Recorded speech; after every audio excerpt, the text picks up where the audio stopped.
mil gracias por el día que tú nos has dado. Gracias por el cuidado que has tenido de nosotros, Señor. Gracias, Señor, por la promesa que tú nos has dado, Señor, de que donde están dos o más reunidos en tu nombre, ahí tú estás presente, Señor.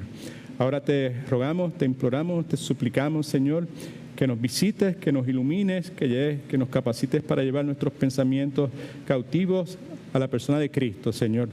Yo te ruego que me ayudes, que tengas misericordia de mí, Señor, que soy un hombre pecador, Señor, que no merece de tu gracia, no merece de tu bondad, Señor, y aquí estoy, Señor, listo para servirte, rogándote que me ayudes a mí y que ayudes a los hermanos que están aquí para que podamos escucharte con claridad lo que tienes que decirnos ahora, en este momento, en la historia de nuestra iglesia, Señor, que podamos recibir de ti, Señor, la fortaleza, la esperanza y el consuelo que tú has prometido para tu pueblo a través de tu palabra, Señor. Sé con el pastor Tim, ayúdalo a él, a su esposa, Señor, y tus siervas y siervos que te sirven a ti en todos los rincones de este planeta Tierra, Señor. Ayúdanos, Señor, a valorizar el tiempo que tenemos, Señor, como si fuera quizás la última oportunidad que podemos tener de reunirnos en tu casa en unión a nuestros hermanos, Señor. Gracias porque lo débil, lo rechazado del mundo, Señor, lo inepto del mundo, tú has escogido, Señor, para avergonzar a los poderosos, para que la gloria y el crédito sea única y exclusivamente de Cristo Jesús. Nuestro propósito es que Él sea exaltado en la vida nuestra, en lo que hacemos en esta noche, y que poco a poco tú nos conformes más y más a su imagen. Estamos en tus manos, descansamos en ti y confiamos, Señor, que tú nos vas a enseñar en esta noche. En el nombre de Jesús, amén. Tunia, can you turn that off, please, por favor? Gracias. Ok, familia, pues si miras en tus notas, ves que estamos todavía en este mismo handout que dimos hace como 4 semanas, que hemos titulado Cuidando mi corazón cuando la iglesia está en problemas. Sabemos, porque lo hemos repetido a la saciedad en infinidad de ocasiones, que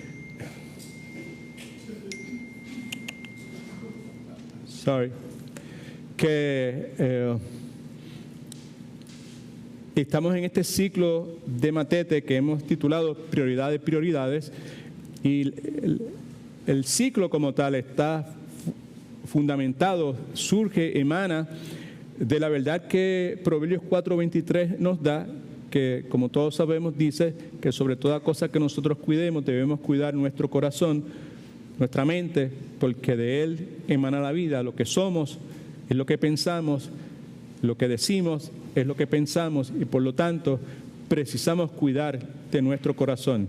Hemos repetido también a la saciedad de que aunque ese mandamiento aplica a todos los aspectos de nuestra vida, también es correcto, es prudente, pues tener la diligencia de tomar unas precauciones particulares cuando enfrentamos distintas etapas en nuestras vidas, different seasons in life.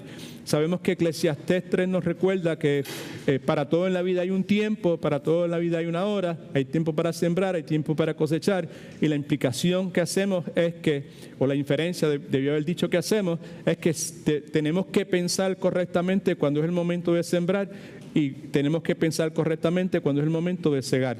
Tenemos que pensar correctamente, proponernos pensar correctamente cuando se trata de agarrarnos a algo, de sostenernos a algo, de mantener algo con nosotros, y necesitamos pensar correctamente cuando llega el momento de soltarlo, de forma tal que cuando lo soltemos correctamente, que cuando sea el momento de agarrarnos de él, lo agarremos correctamente por el tiempo que sea, en la forma que sea. ¿Cuántos estamos entendiendo? Right? So, de eso se trata esta parte, este segmento de Matetes, de este ciclo de prioridades. En la noche de hoy, pues continuamos lo que comenzamos hace 4 semanas, ese periodo de tiempo en nuestra vida cuando la iglesia del Señor Jesucristo, y cuando hablamos de iglesia del Señor Jesucristo, nos referimos a la iglesia universal y a la iglesia local. Iglesia universal, la iglesia local. Cuando la iglesia universal tiene problemas, cuando la iglesia local enfrenta problemas, pues usted y yo, como parte de esa iglesia universal, de esa parte de la iglesia local, pues precisamos aprender a cómo cuidar nuestro corazón para responder correctamente a esa situación, esa circunstancia que se nos puede presentar. Los pasajes que utilizamos como trampolín en esta sección son Nehemías capítulo 2, versículos del 1 al 3, donde vemos a Nehemías, ¿verdad?, en problemas. Y leemos inmediatamente: sucedió en el mes de Nisan, en el año 20 del rey Artajerjes, que estando ya el vino delante de él, ahora es Nehemías hablando, tomé Nehemías el vino y lo serví al rey. Y como yo no había estado antes triste en su presencia, ahí vemos una indicación de que hay problemas en la vida de Nehemías, ¿right? Su mente está siendo afectada por una circunstancia y unos problemas que provocan que una persona que nunca había estado triste en la presencia del rey, en ese momento, no era un momento para estar triste. La situación de Nehemías requería que él estuviese sonriendo en todo momento, pero la intensidad de los problemas que está enfrentando es de tal magnitud que no le permite estar sonriendo, sino que está triste, ¿verdad? Y como ya yo no había estado antes triste en su presencia, me dijo el rey: ¿por qué está triste tu rostro? Pues tú no estás enfermo físicamente, fisiológicamente. No es esto, sino quebranto de corazón. Algo te pasa en tu mente, algo te está pasando en tu mente que está provocando que tu semblante se vea de una forma que nunca antes se había visto en mi presencia. Entonces, Nehemías hablando, tuve un gran temor y dije al rey: vive el rey para siempre. Y ahora entonces le dice el problema, ¿right? El problema que está pasando en su vida, que provoca que lejos de estar sonriente como siempre ha estado, ahora está entristecido. El problema, ¿verdad?, está haciendo un efecto, diríamos, negativo, nocivo, dañino en la vida de Nehemías. Y Nehemías entonces explica por qué su rostro, su semblante luce de la forma en que luce. ¿Cómo no ha de estar triste mi rostro cuando la ciudad, hablando de Jerusalén, casa de los sepulcros de mis padres, está desierta y sus puertas están consumidas por el fuego? Ese es el problema. Y pues Nehemías, al igual que cada uno de nosotros, y al igual que Elías, como vemos inmediatamente en el próximo pasaje bíblico, pues precisaba cuidar su corazón, ¿verdad?, cuando como parte del pueblo de Dios se encontraba en problemas. El pasaje de Primera de Reyes no creo que sea necesario volver a leer, porque lo hemos estado leyendo todas las veces que hemos reunido en las últimas 3 semanas, y el domingo pasado lo visitamos, y es muy probable que este próximo domingo también visitemos esa porción bíblica. Now, Isaías necesitaba aplicar Proverbios 4:23, sobre toda cosa que cuides, cuida tu corazón. Elías debía cuidar su corazón conforme a lo que Proverbios 4:23 enseñaba. Sobre toda cosa que cuides, cuida tu corazón, porque de él emana la vida. Vemos entonces en Primera de Reyes, ahí, versículo 4, cómo Elías llega a un punto que le pide a Dios que le quite la vida. La intensidad de lo que está pasando en su mente y en su corazón es de tal grado que él llega a ese punto que está medio suicida, ¿verdad? Podríamos llamarlo de esa forma. Entonces, él precisaba aplicar esto que estamos hablando de cuidar nuestro corazón. En nuestro estudio, perdone que vaya tan rápido porque simplemente quiero visitar eso brevemente, hemos visto algunas verdades bíblicas que nos pueden ayudar a evitar que nuestro corazón se abrume al considerar los problemas que abaten la iglesia de Jesucristo. Y como ya he dicho tantas veces, hablamos de la iglesia local, pero también hablamos de la iglesia universal. Lo primero que vimos, la primera verdad bíblica, el primer principio bíblico, la primera proposición bíblica es la siguiente: que ningún problema le suceda a la iglesia que el Dios de la iglesia no permita. Si algo sucede en la iglesia es porque el Dios de la iglesia lo permite. Y Él no le permite nada a la iglesia, sea local o sea universal, en que en última instancia no vaya a ser de beneficio para su pueblo. Vemos entonces que Él es soberano, y si algo sucede en la vida de la iglesia es porque lo permite. Y si Él permite algo en la vida de la iglesia es para el qué de la iglesia. ¿Para el qué? para el beneficio de la iglesia. Y usted y yo somos parte de esa iglesia. Y nos haría gran provecho a nosotros para cuidar nuestro corazón cuando nos encontramos en medio de problemas, pues tener una verdad como esa presente en la vida de nosotros. La segunda verdad que vimos es que no importa la cantidad de problemas que haya en la iglesia, su dueño está con letra mayúscula y Señor, ese es el Dios Todopoderoso, siempre permanecerá en ella. Pablo lo expresa de esta forma: ¿qué pues diremos a esto? Si Dios es por nosotros, ¿quién contra nosotros? El que no escatimó ni a su propio Hijo, sino que lo entregó por todos nosotros, ¿cuánto más nos dará también con Él todas las cosas? Escriba esto en sus notas si no lo escribió la última vez. El estar seguro de que el Señor está con su pueblo nos ayudará a superar todos nuestros desalientos, y ya que eso es así, no tenemos necesidad de pedir señal del cielo, y hablamos sobre ese particular, y la señal más gloriosa que nosotros tenemos es que Dios, a través de los siglos, a pesar de la multitud de horribles enemigos que la iglesia ha tenido, la iglesia se ha mantenido. La iglesia no ha sucumbido, no ha desaparecido para nada. Salmo 125, versículo 1 nos recuerda que los que confían en Jehová son como el monte de Sión, que no se mueve, sino que permanece para siempre. Eso nos lleva entonces al punto número 3 que comenzamos a considerar la vez pasada, y es el siguiente. Si estar en el mundo bajo condiciones de pobreza y de aflicción es realmente mejor para la iglesia, entonces nuestro desánimo no solo es irracional, escriba eso, sino ingrato. Escriba eso si no lo ha hecho todavía. Así que preste atención, porque la verdad que estamos proponiendo comienza asumiendo otra verdad, y es la siguiente: es que el estar en el mundo bajo condiciones de pobreza y aflicción es realmente mejor para la iglesia. Esa es una verdad, ¿okay? Y si eso es de esa forma, entonces nuestro desánimo ante la presencia de la pobreza o la aflicción, pues no solamente es irracional, pues porque eso es lo mejor que le puede pasar a la iglesia, sino que también es ingrato. Y yo le supliqué la vez pasada y vuelvo a hacerlo, que ahí entre comillas escriba la palabra desagradecido, right? Desagradecido, right? Y la proposición que hice la vez pasada y vuelvo a hacer es que si usted y yo medimos o estimamos la felicidad de la iglesia, el bienestar de la iglesia o del pueblo de Dios en base a la comodidad, a la prosperidad o al esplendor que la iglesia o el pueblo de Dios pueda experimentar, si nosotros consideramos eso ser cierto, entonces, escuche, los tiempos de aflicción y adversidad nos van a parecer a nosotros desfavorables. Si nosotros consideramos que la felicidad de la iglesia, la felicidad del pueblo de Dios está centrado en la comodidad.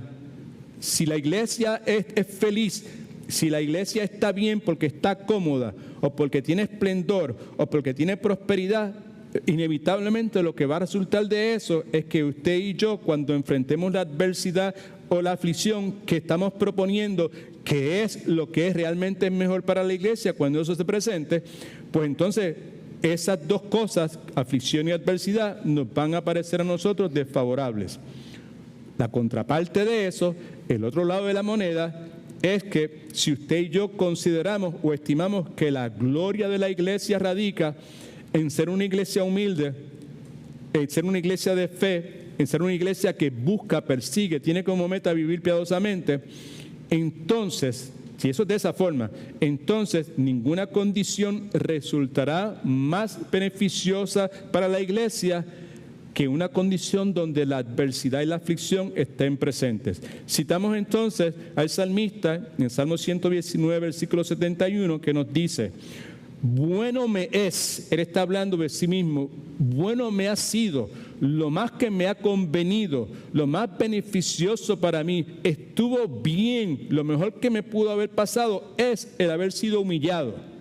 Es el que tú, Señor, me hicieras sufrir, porque como resultado de eso, he aprendido tus estatutos. Y cuando le hemos aprendido aquí en este contexto y sobre todo en el original hebreo, pues cuando leemos esto de aprender, pues comunica en sí mismo la idea de aprender y poner en práctica. Si en realidad he aprendido algo es porque no solamente he recibido la información, sino que esa información la he puesto en práctica. Ahora, aquí fue que nos quedamos literalmente la vez pasada. Cuando usted y yo consideramos lo que algunas personas llaman la historia de la redención, que es lo que ha acontecido con el pueblo de Dios desde su origen, de Génesis hasta el momento en que estamos viviendo. Si usted y yo consideramos la historia de la redención, vemos con claridad que no han sido las persecuciones, que no han sido las prisiones, las cosas que han perjudicado la iglesia, sino lo que ha perjudicado la iglesia es la presencia de lo que bíblicamente se conoce como lo mundano de la cultura. En el contexto nuestro en el día de hoy, lo mundano de la cultura es la tendencia esta hedonista que hay en nuestra cultura, que es perseguir placer, todo lo que me haga sentir bien, todo lo que me entretenga, ¿verdad? Cuando hablamos nuevamente de lo mundano en la cultura, hablamos del humanismo, donde el ser humano es el centro de todo, el bienestar del ser humano es lo que es más importante que cualquier otra cosa, y hablamos obviamente del materialismo y la comodidad, y yo no creo que sea necesario tratar de explicar eso. Sí podemos decir que la historia de la redención testifica que desde el comienzo, y no solamente el comienzo, sino a través del desarrollo de la iglesia del Señor Jesucristo, ese comienzo germinó, surge, ¿verdad? Emana de la sangre de los mártires. Y los que han tenido la oportunidad de estudiar un poquito sobre el particular, si usted ha tenido la oportunidad en algún momento de ser parte de algún estudio, usted lo ha hecho personalmente, el del libro de Hechos, pues usted sabe de lo que estoy hablando, ¿verdad? Que la iglesia surge, emana de la sangre de los mártires, ¿verdad? Y que en ninguna forma la iglesia comienza, en ninguna forma la iglesia madura, se desarrolla, ¿verdad? Por medio de la comodidad y la prosperidad de personas que reclaman pertenecer a ella. Claro el asunto. No es por medio de las cosas de la prosperidad y la comodidad de la iglesia que la iglesia surge o que la iglesia se desarrolla. Alguien dijo, y yo pues repito lo que esta persona dijo, es que las vidas piadosas crecen mejor en medio de la aflicción. Y este siervo de Dios añade que siempre ha sido que en el tiempo de prosperidad es cuando crecen menos. Crecen más, ¿verdad? Las vidas piadosas en tiempos de aflicción crecen menos en tiempos de prosperidad. Y si usted y yo somos honestos con nosotros mismos, tenemos que admitir que esa es la realidad nuestra. No es una exclusividad de otras personas. Usted y yo cogíamos de la misma pata. Gracias por el amén. Qué bueno verte. Usted bendiga a mi amada hermana Ángela. La Escritura, entre otras cosas, enseña que es cuando se nos mantiene, cuando Dios nos mantiene a nosotros, porque nosotros, ¿cuántos de ustedes pueden mantenerse humildes por su propia cuenta? Ninguno de nosotros puede hacerlo. Si nos mantenemos humildes es porque el Señor nos mantiene humildes. Y lo que quiero someter a su consideración es que cuando se nos mantiene como un pueblo humilde, como un pueblo pobre, no en pobre económicamente necesariamente, sino en pobreza espiritual, se nos mantiene como un pueblo humilde y pobre, es en esos momentos que usted y yo aprendemos a hacer algo que en tiempos de prosperidad y comodidad no aprendemos. ¿Qué es lo que no aprendemos en tiempos de prosperidad y comodidad que sí aprendemos en tiempos de dificultad y adversidad? Aprendemos a refugiarnos en el Señor. Sofonías habla en términos de refugiarme en el nombre del Señor. Sofonías capítulo 3, versículo 12, lo tienen en sus notas, lo tienen en la pantalla también, dice lo siguiente. Es Jehová hablando, dice, y dejaré en medio de ti un pueblo humilde, ¿y de qué clase? Pobre, gente humilde y sencilla. el cual, mire ahora lo que dice, el cual confiará en el nombre de Jehová. En otras palabras, que es necesario que ese pueblo sea humilde y sea pobre espiritualmente hablando, para que entonces pueda tener la disposición que usted y yo tanto necesitamos de confiar en el nombre de Jehová. No es confiar literalmente en Jehová Nisi, Jehová Rafa, ¿verdad?, o Jehová Jireh, los nombres como tal, sino lo que cada uno de esos nombres significa. Amén. Lo que esos nombres comunican para nosotros. Así que dice, yo dejaré en ti gente humilde y sencilla que pondrá su confianza en mi nombre. Ahora, permítame tratar de darle una aplicación práctica. La Escritura, entre muchísimas otras cosas beneficiosas para nosotros, nos habla de algunas cosas que son para el bienestar del verdadero creyente. La Escritura nos habla de experiencias que pueden despegarnos a usted y a mí, asumiendo que nosotros somos verdaderos creyentes, del amor del mundo. La Escritura nos habla de experiencias que nos pueden despegar de la vanidad y los engaños de este mundo. La Escritura nos habla de experiencias adversas que tienen como resultado el llevarnos a nosotros a conocer con más claridad lo engañoso de nuestro propio corazón. ¿Estamos entendiendo un poquito? Right.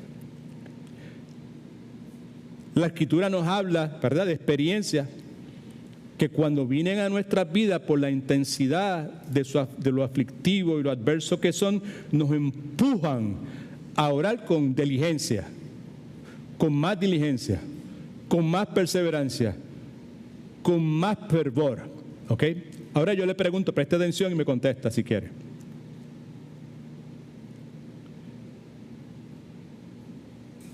El tener experiencias que me despeguen a mí del amor del mundo y de la vanidad de los engaños del mundo, ¿es beneficioso para mí? ¿Sí o no? ¿Sí o no? Sí. El que yo tenga experiencias que me lleven a tener un conocimiento más claro de lo engañoso de mi propio corazón, ¿eso es bueno o malo para mí? Bueno. El tener experiencias que me empujen a orar con más diligencia, con más perseverancia, con más fervor, ¿es bueno o malo para mí? Bueno. Okay. El punto es que si todas y cada una de esas cosas son beneficiosas, ¿verdad?, para nosotros, pero resultan de nuestra experiencia, ¿verdad?, y de nuestra experiencia misma con la adversidad, pues entonces, si eso es de esa forma, pues yo creo que podemos concluir que es poco probable que exista una condición que pueda producir más frutos como esos en la vida de nosotros que la aflicción. La aflicción es la que puede proveer en nosotros experiencias que nos despeguen del amor del mundo. La adversidad puede provocar experiencias en nosotros que nos empujen a tener un conocimiento más claro de lo engañoso que es nuestro propio corazón. Y es la adversidad lo que nos puede empujar a orar con más diligencia, con más perseverancia y con más fervor.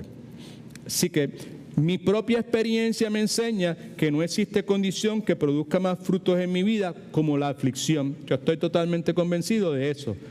No tengo duda de ninguna clase. Ahora, si eso es de esa forma, que la Escritura enseña que es de esa forma y estamos considerando que sí lo es, hay una pregunta que es inevitable y es la siguiente. ¿Crees que es correcto quejarnos y desanimarnos? Porque nuestro Padre Celestial, que es soberano por encima de todas las cosas, dijimos la vez pasada que si algo sucede en nuestra vida es porque Dios lo permite. Amén. Y si Dios lo permite, siempre va a ser para nuestro beneficio. Right? Ese principio fue el primero que tomamos en consideración. ¿Okay? Tomando eso en consideración y las otras cosas que hemos añadido, vuelvo a preguntar, ¿crees tú que es correcto quejarnos y desanimarnos porque el Padre considera que un poco de aflicción, que un poco de adversidad es lo más beneficioso para nuestra alma? ¿Más beneficioso que la comodidad y la gratificación de nuestros deseos carnales? Claro que no. ¿Okay? No es correcto quejarme. No es correcto desanimarme, perdóname. Ahora, yo tengo un problema. Probablemente usted no lo tiene. Pero yo me atrevería a decir que mi problema, y probablemente en el de alguno de ustedes, está en mi tendencia, y quizás la suya, a juzgar nuestras circunstancias en base a nuestras emociones y a juzgar las cosas como buenas o malas de acuerdo a lo que yo sienta, ¿verdad? En el momento. En otras palabras, desgraciadamente está la realidad nuestra. Por eso es que necesitamos aprender a cuidar nuestra mente, nuestro corazón en tiempos, en momentos cuando la iglesia atraviesa por problemas, circunstancias adversas. La realidad para nosotros es que desgraciadamente usted y yo juzgamos por los sentidos. Y reconocemos las cosas como buenas o malas en base a nuestro gusto en el presente, ahora. No hace 5 años atrás, porque Dios permita que hayamos progresado, hayamos madurado, pero existe la probabilidad que hemos backsliding, que hayamos regresado a donde estábamos originalmente. Es uno de nuestros grandes problemas. Número 4 en sus notas, cuarta proposición, cuarta enseñanza, cuarta verdad eterna. Usted y yo precisamos asegurarnos de no pasar por alto las muchas bendiciones preciosas que el pueblo de Dios goza en medio de todos sus problemas. Todos tenemos problemas. Cristo dijo, no nos engañemos, en este mundo vamos a tener aflicción, tranquilos, yo he vencido el mundo. Pablo decía que todo aquel que quiere vivir piadosamente va a experimentar adversidad, aflicción, persecución. Así que el issue no es que tengamos problemas, porque los vamos a tener, y mientras más querramos vivir conforme a la voluntad de Dios, más intensos van a ser esos problemas. Lo que se propone en este momento es que ante la presencia de esos problemas, usted y yo precisamos asegurarnos de que no vamos a pasar por alto las muchas bendiciones preciosas que usted y yo, como el pueblo de Dios, iglesia de Dios, sea local o sea universal, gozamos en medio de todos los problemas que tengamos. Problemas vamos a tener, pero en medio de los problemas hay una infinidad de bendiciones que usted y yo experimentamos, y necesitamos condicionar nuestra mente, proteger nuestra mente, guardar nuestra mente, proteger nuestra mente, nuestro corazón, si usted quiere, de forma tal que no obviemos la multitud de bendiciones que usted y yo tenemos. Ahora, la aflicción, el dolor, la adversidad en la vida del ser humano tiene el potencial de traer lágrimas a nuestros ojos.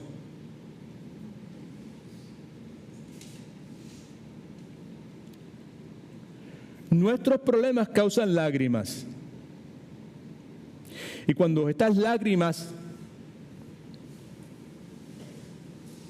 vienen a nuestros ojos, nos ciegan. Y cuando nos ciegan, eso trae como resultado que usted y yo no podamos ver con claridad la multitud de bendiciones que aún tenemos en nuestra vida. ¿Sí o sí? Sí, ¿right?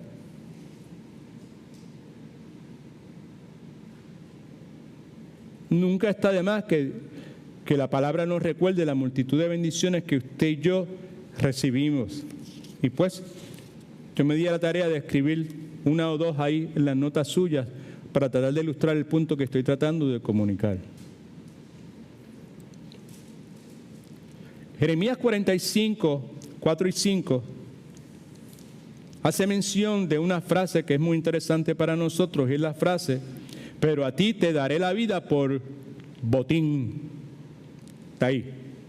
Jeremías 45, 4 y 5 lee de esta forma: y tú le dirás, así ha dicho Jehová, instrucción de Dios a Jeremías para que comparta con el pueblo. Yo destruyo a los que hice qué. Y yo arranco a los que yo qué.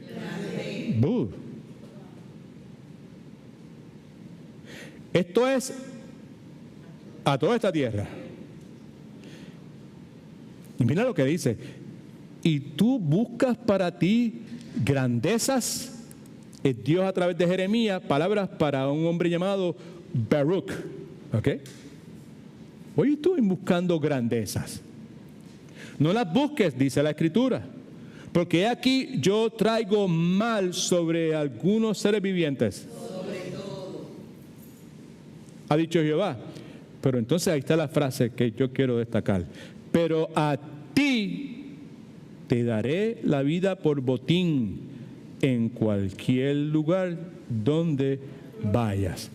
La palabra para Baruch es, a pesar de todo lo que va a pasar, tú tienes una razón más que suficiente para alegrarte,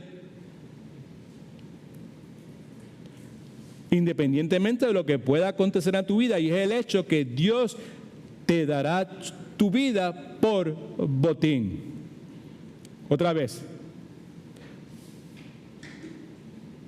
Dios dice, yo voy a enviar calamidades sobre toda la humanidad, pero al menos a ti, Baruch, permitiré que conserves tu vida. A ti te prometo, Baruch, que en recompensa te salvaré la vida y te protegeré por donde quiera que tú vayas. Te lo juro que así lo haré. Yo, el Señor, lo afirmo. Así que aquí tenemos bendición. El punto que yo quiero destacar es que en medio de toda esa adversidad, Dios le está diciendo, hey, yo voy a arrancar lo que yo sembré, yo voy a destruir todas estas cosas, pero tú tranquilo, porque tú tienes razón para estar gozándote, porque yo te voy a dar tu vida por botín. Yo permitiré que tú conserves tu vida, y usted y yo tenemos toda clase de bendiciones que pueden compararse precisamente con lo que Dios a través de Jeremías le dice a Baruch. Usted y yo estamos en ese grupo que dice que a ti te prometo en recompensa que te salvaré la vida, permitiré que conserves tu vida, te daré la vida por botín. Usted y yo somos parte de los que hemos recibido esa promesa. Pero no solamente eso, usted y yo en el día de hoy podemos decir con total certeza que usted y yo disfrutamos comodidades terrenales extraordinarias. Y yo me atrevo a decir que usted y yo experimentamos comodidades terrenales que los discípulos no experimentaron y que aún el Señor Jesucristo en su ministerio terrenal nunca experimentó.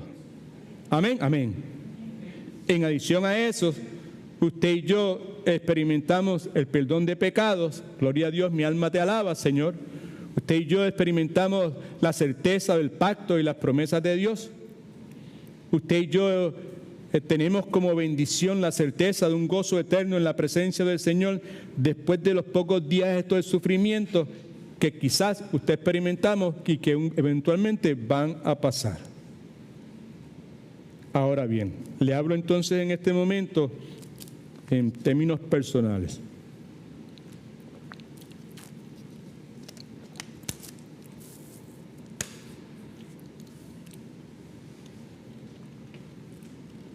En las últimas semanas han sido muchas las veces que mi Señor, por medio de su palabra, por medio de la predicación de otros pastores, ustedes saben que yo tengo la costumbre de escuchar la forma en que mejor puedo predicaciones de otros pastores. Mi Señor, por medio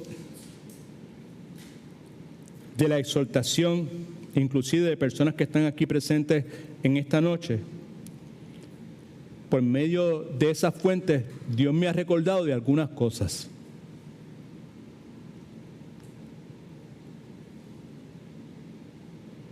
Una de ellas es que quizás en este momento yo no gozo de la aprobación de los hombres, pero yo gozo del favor de Dios.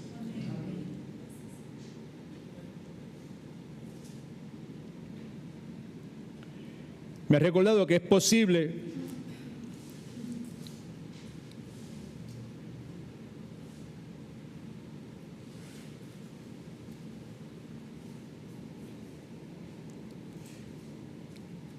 que lo que yo he considerado como bendiciones terrenales hayan disminuido,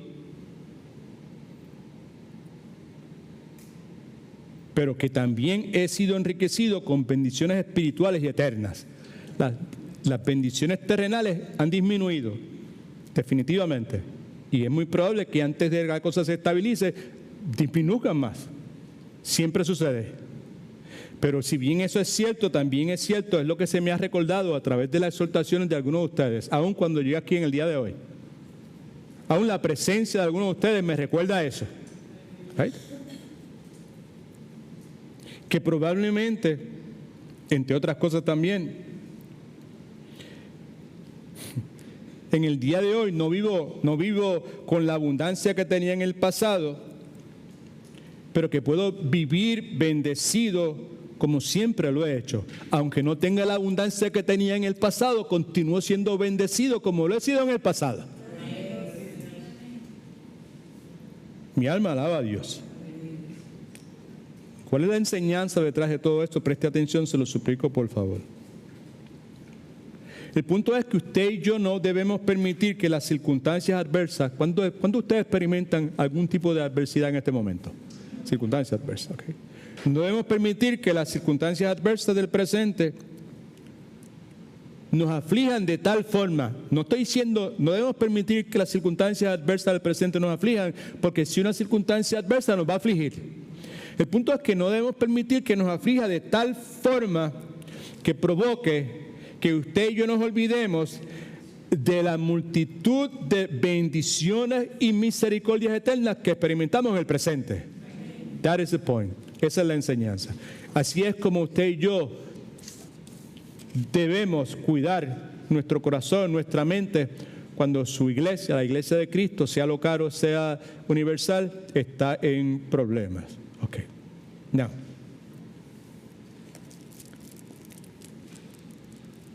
¿Será aceptable para Dios que yo permita que unos ligeros problemas que atraviesen el presente me hagan olvidar las grandes misericordias de Dios?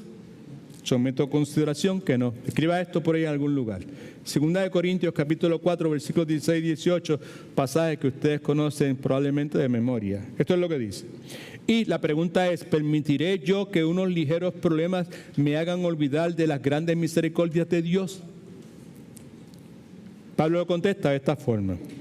Por lo tanto, no desmayamos aunque nuestro hombre exterior se va desgastando, el interior no obstante se renueva día a día. Pues esta leve tribulación momentánea, ¿right?,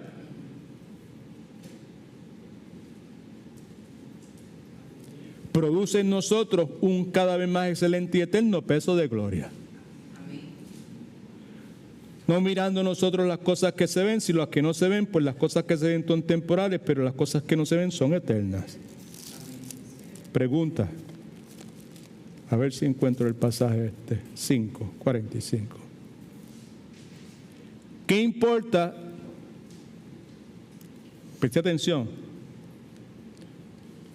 Porque muchos de nosotros vivimos enfocados en estas cosas y pasamos estrés y nos molestamos y irritaciones cuando no debíamos experimentarlas. ¿Qué importa si Dios no distingue entre su pueblo y su iglesia y los que no son su pueblo e iglesia? ¿Qué importa si Él no distingue entre su pueblo y los que no son su pueblo? Sobre todo en el asunto de la distribución de bienes materiales, que es tan importante para cada uno de nosotros porque vivimos en una cultura donde el énfasis es lo material. ¿Qué importa? ¿Te entendiste? Cuando Dios no distingue entre los suyos y los que no son suyos. Dios tira bendiciones por ahí para abajo y le caen a los que son de Él y los que no son de Él. ¿Qué importa?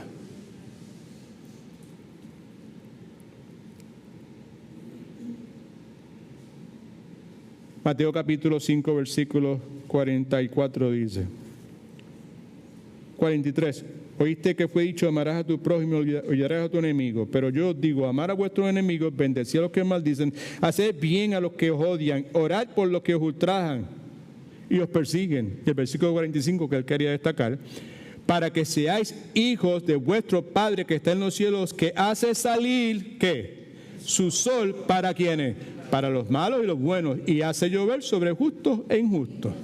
¿Qué importa si Dios no distingue? Right? Okay. ¿Qué importa si Dios en sus juicios aflige a los mejores y deja tranquilos a los peores? ¿Ah? So what? ¿Y qué? ¿Será que Dios necesita de nuestra consejería, nuestra dirección? ¿Qué importa si el amoroso Abel fue asesinado y Caín sobrevivió con todo lo que él era y el odio que tenía en él?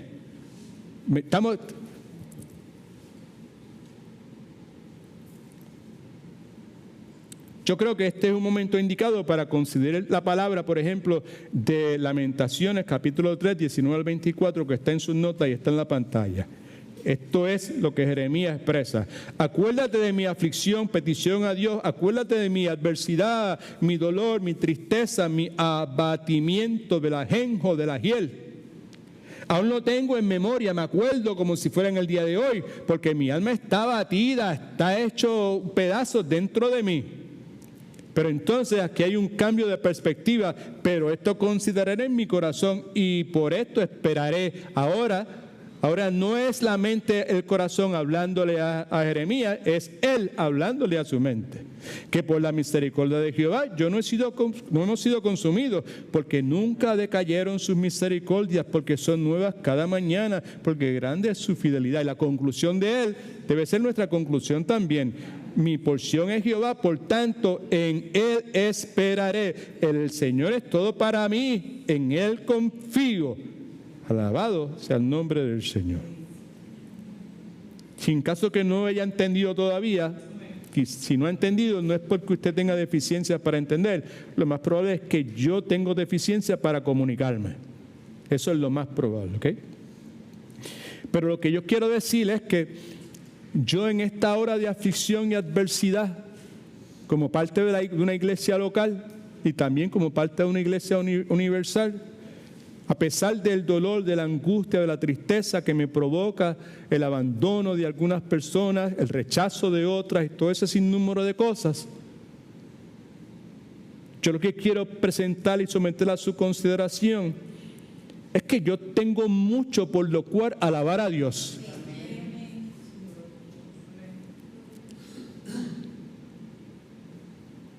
En este momento tengo sobre 20 personas delante de mí por las cuales alabar a Dios. Y si incluyo a las 70 y pico que creo que estuvieron por ahí, quizás mucho más, hace una hora, hora y media, más razones todavía. Y si incluyo las 3 personas con las cuales tuve una conversación preciosa cuando me estacioné ahí, pues tengo más razones todavía.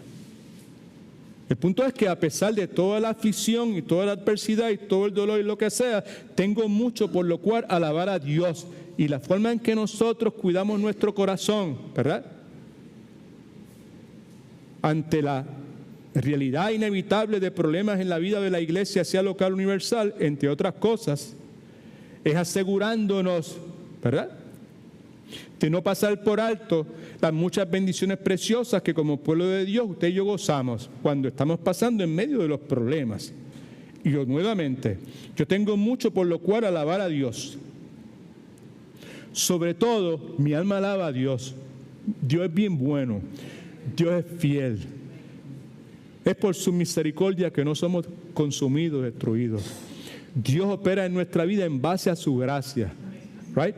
Si usted y yo somos algo en esta vida es por la gracia de Dios.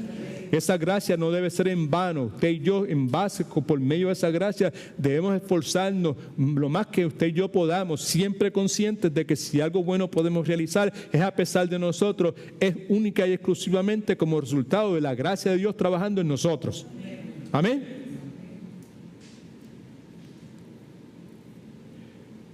Yo creo que una de las razones por las cuales yo tengo más razón para alabar a Dios, ¿verdad?, es el hecho de que Él se tomó la iniciativa, porque fue Él, yo no estaba buscando nada, fue Él el que se metió dentro de mí, entre las cosas que ha hecho, ha sido derramar su amor dentro de mi corazón. A nosotros se nos olvida de que si amamos en alguna forma, limpia y genuinamente, es a pesar de nosotros. Fue porque Dios derramó su corazón en nuestros corazones. ¿Okay? Así que yo necesito acordarme de acordarme, right? Del hecho de que Dios derramó su amor, ¿verdad?, en mi corazón, aunque, preste atención, aunque en ocasiones la providencia común del sol que sale para los buenos y los malos, llueve para buenos y malos, a pesar de que la providencia común no sea derramada sobre mí. Escriba esto en sus notas. Tenemos mucho por lo cual ofrecer alabanza a nuestro Dios, sobre todo por el hecho de que su amor salvador nos ha tocado, aunque su providencia común quizás no. Número 5 en sus notas, por favor. Aunque la iglesia esté sumergida en lo más profundo de las aguas de la adversidad, de seguro, ciertamente ¿qué?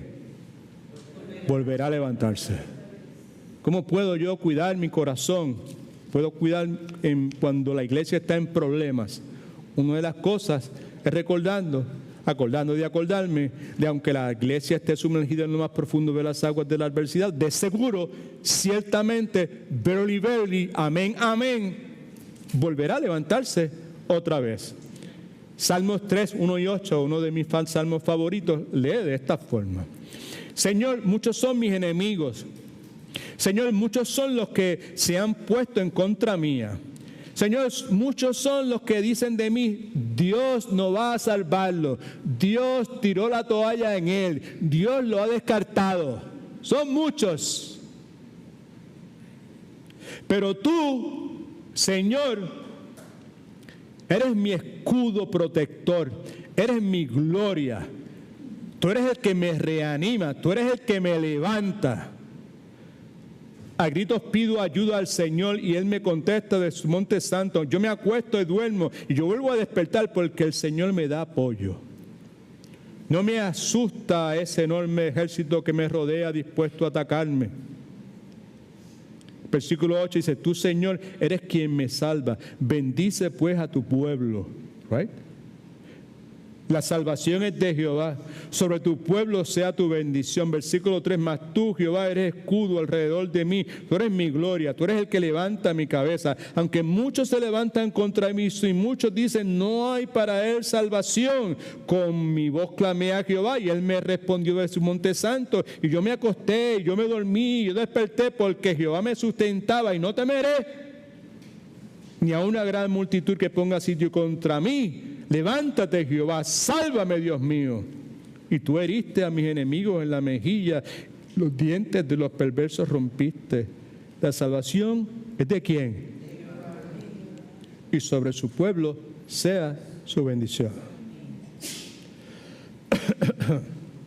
Presta atención a lo que voy a leer en este momento. Estas son palabras de Spurgeon. Hablando sobre el particular, Spurgeon dijo lo siguiente. No hay motivo para temer la ruina. Presta atención, que esto está, pero que bien profundo.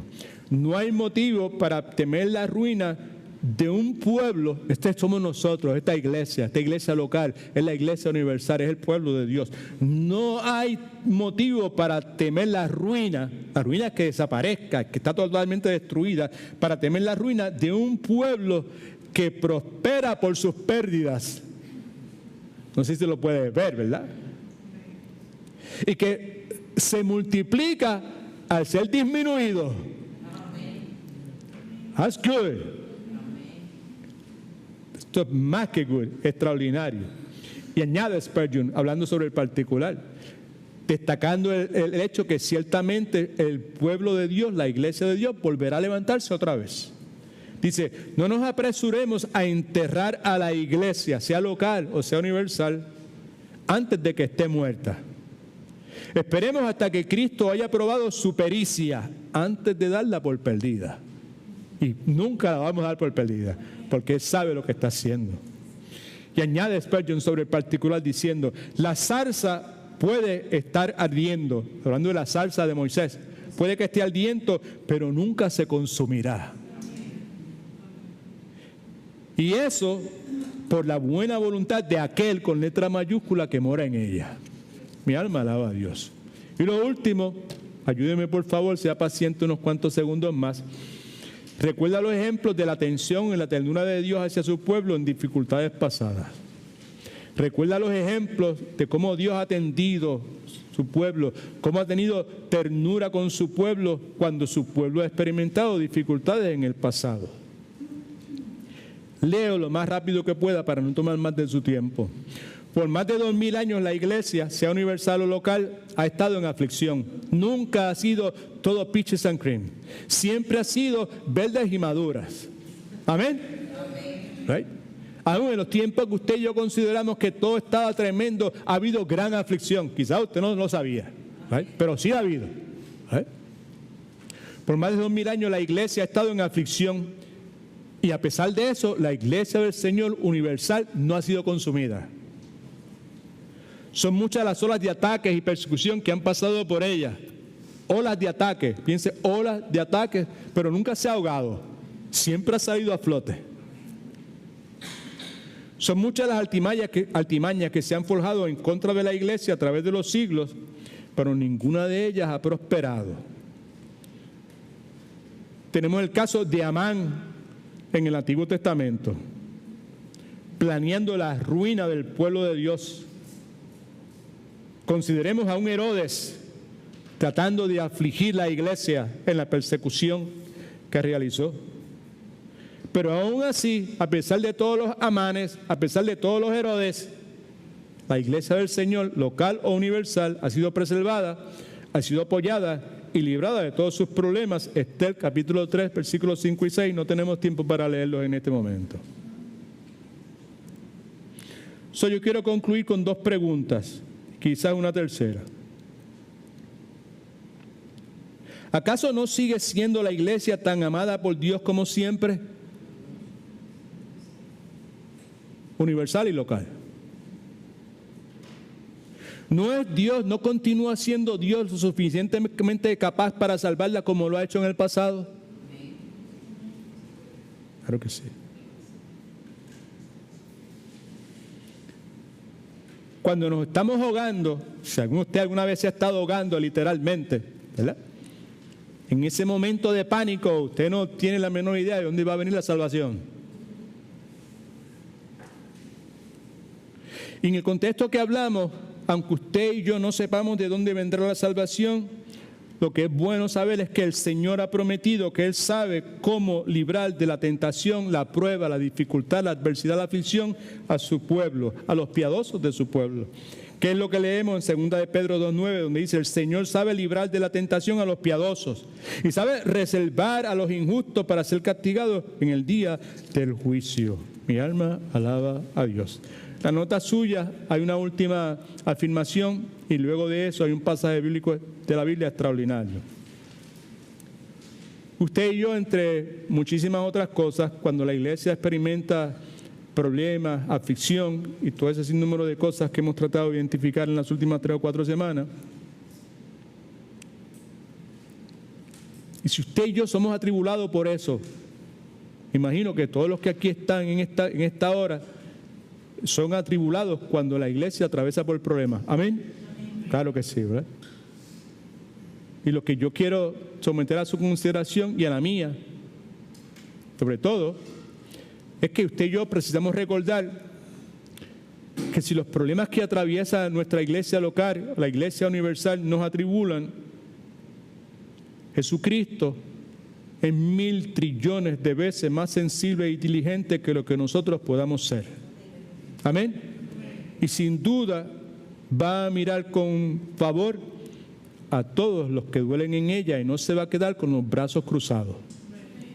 Que es lo que leemos en Isaías 57, 17 al 19.